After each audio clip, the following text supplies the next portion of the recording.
Well, let's zoom in then on the latest extension. We're joined by Business Unity South Africa President Bonang Mohale and Tourism Business Council of South Africa CEO Tshifhiwa. Good evening to both of you. Thanks for your time. Mr. Mohale, let me begin with you. It seems that government is stuck when it comes to the type of regulations that they need to put in place before they're fully comfortable to end the state of disaster. Do you think it is justifiable that it's been extended yet again? I think it's understandable, McCarthy, even though I think it's an opportunity missed because the economy does need to be freed up so that we don't continue to kill more people out of hunger and starvation than those that are actually killed by the virus. I think it's going to be absolutely sad, tragic, and regrettable as a result of this extension if we don't use it as an opportunity to use all the vaccines that are available to boost people that have been fully vaccinated, but also for those people that are still a little bit hesitant. Lastly, I think we have also missed an opportunity where, unlike Europe, where they are probably at 90% a full vaccination status, and the Americas, the high-income countries at about 60.4%, the low-income countries at 4.6%. South Africans, by 3 weeks ago, 32 million doses dispensed, where as a people, we are now closing the vaccination sites, a number of them, and most that are still open, they close at 3 o'clock, they don't open on Sunday. This is the time where we should be opening 24/7 to make sure that when all of us have reached herd immunity, then it becomes easier for politicians and the president to open up the economy. McCarthy? Mr. Tshifhiwa, let me bring you in here. The response then of the tourism sector to this? Well, thank you for having me. For us, there is just, few aspects that are quite important that we believe that government should have dealt with and include them on the extension of the Disaster Management Act. We have been talking for the past 3 months about allowing international travelers that are fully vaccinated to come into the country without presenting a PCR, negative PCR test, and of course without showing any symptoms.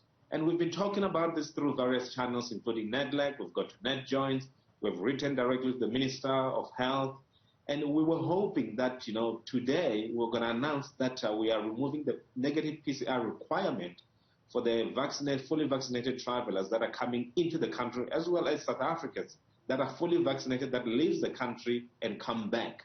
But we don't have anything of sort. It simply means that the other countries around us, including Namibia, who just removed the PCR test requirement today, Botswana, the Seychelles, Kenya, it means that they're going to gain an advantage of us. And, for us, it's a disaster. The fact that we were not able to really do away with a negative PCR test is going to set us back. We are not going to be competitive. People are going to be booking in the next coming week those destinations that have done so. So for us, the extension is okay, but we could have done better in terms of, changing some of the regulation that we've been talking about. And by the way, there's no scientist who has came to us and said, well, what we are saying regarding international inbound visitors that are fully vaccinated being allowed to come into the country is a wrong thing. So we are not in a good state in terms of the tourism recovery, given what's going on at the moment. And Mr. Mohale, that really is at the heart of the issue, right? That while we are, taking our time in making, whether it's amendments to existing legislation or introducing new regulations, the reality is that the rest of the world is not waiting on South Africa to fully open up. As long as we are not fully opened up, people will take their money elsewhere. Let me also agree with Tshifhiwa, my brother, that tourism matters to us because pre-COVID, 10.2 million visitors visited our shores, contributing 9.8% to the national GDP. It employs 3.2 million people, 75% of whom are women. It matters because we have always said vaccine rollout is a race, because the country that can say we have defeated and therefore uprooted this pandemic first will be the country that reaps the pent-up global tourism demand. And we have said tourism matters purely and simply because, especially us as South Africans, 60.1 million of us, more than half are living below the poverty datum line. We saw with a stipend of 350 when it was announced by the president, 14 million people applied, 11 million were granted, over and above 17 million who are already on social security, therefore increasing that number to 28 million, whereas those that are gainfully employed are actually 16 million. And we have lost probably 2 million jobs. It matters because the single, both systemic and systematic risk is youth unemployment at 74.9%. If we thought that the 2 weeks in July of looting are over, we are kidding ourselves until and unless we have solved this youth unemployment. As I end, McAfee, when young people of military age are sitting at home twiddling their thumbs with nothing to do, not only are we asking for trouble, but we are actively inviting it. Mr. Tshifhiwa, at this point, what are the options that are available again to the tourism sector as being one of those that's been hit hard by the continuation of these regulations? I can think also of sporting that would not particularly be happy because it's not due to a lack of lobbying that we have seen. Others, including the COSATU within the Tripartite Alliance, has been lobbying heavily for government to follow the scientists and to effectively do what the Ministerial Advisory Committee has advised them to do, which is end the state of the disaster. Well, there's only one thing that we can do, and that is, to allow, the visitors who are fully vaccinated to flow into the country and to support the economy of this country and to create jobs both in urban areas and rural areas. And again, we have lobbied for sporting events with various, unions and associations to say that we need to allow for the sporting events to be to open. Sports tourism is very important to us. When people move around and follow their clubs, they stay at our facilities. They use transport. They fly around. It means that it boosts the recovery of tourism.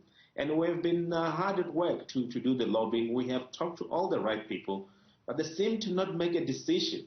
And they seem to be, still consulting and, pretty much walking around, and no one seems to understand, even within the ranks, who should be making this decision and when it should be made. And we have provided ample opportunities and examples in terms of how sports is going to impact the livelihoods of many informal business owners who are there in many places, cooking on the side of the street, selling merchandises and so forth and so on.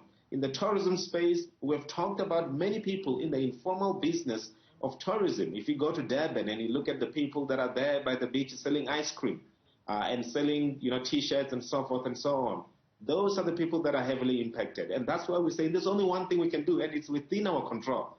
This is not something that we need to ask anyone to do. It's to change the regulations as they are, allow visitors to come into the country, allow tourism to operate safely as we've done before, allow people to go back to the stadiums. It's there. There's a proof that this works, and we need to embrace it, and we need to follow science. Unless scientists are saying that is a bad idea and they give compelling evidence, there isn't anything that's stopping government to make that decision tonight. And we believe that that has to be done immediately. That's the only one thing that we can do, nothing else. And the delays that we have, we've looked at the studies across, various markets. In the UK, we're simply saying that, 47% of those that are willing to come to South Africa, they're deterred by what we're doing. And therefore, we're losing money.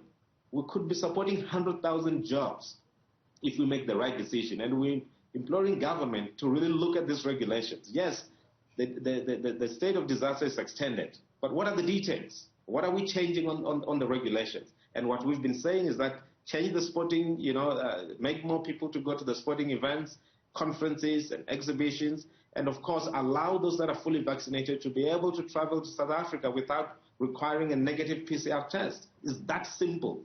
We can work ourselves out of this misery if we're allowed to operate, and that's what we're asking for. Mr. Tshifhiwa, let's leave it there for tonight. Mr. Mohale, thank you too for your time.